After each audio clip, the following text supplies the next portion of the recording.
Salutare toată lumea! Bine v-am regăsit la un nou episod din tutorial la orgă. Astăzi vom face un trandafir crește la firidame.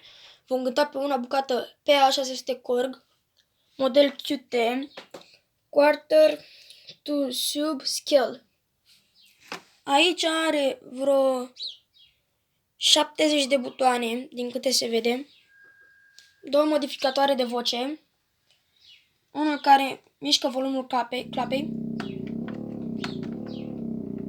din câte se aude. De aici îi dăm drumul la rid. De aici se mărește viteza.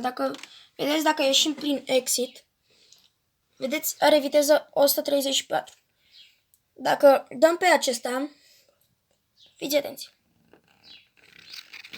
Dacă dăm în stânga, se micșorează. Dacă dăm în dreapta, se mărește.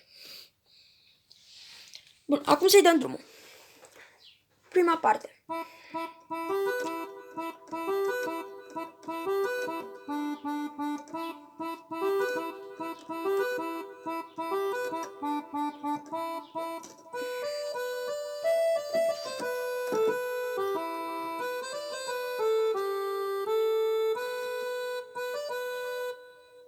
A doua parte.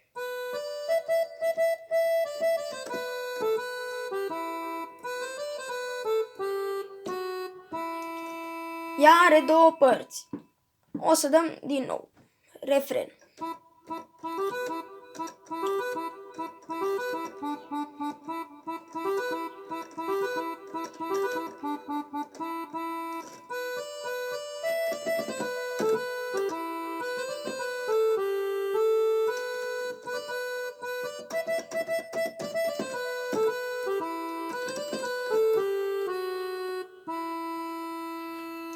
Bun.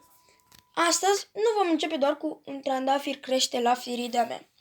Astăzi voi reface tutorialul la orgă, trandafire de la Moldova. Fiți atenți.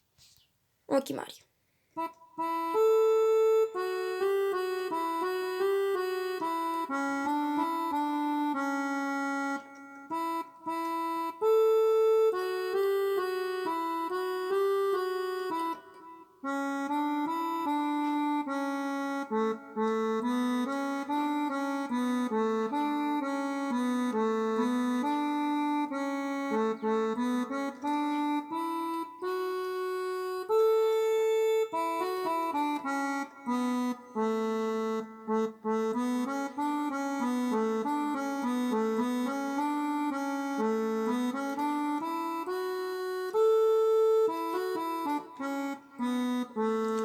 Acum o să-l cânt mai repede pe măsura mea.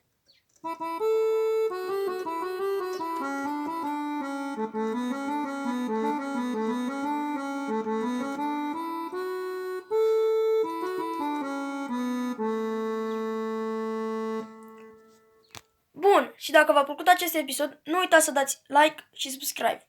Vă rog, am aflat acum că jumătate dintre voi sunteți abonați la mine. Abonați-vă cu toții. Mulțumesc!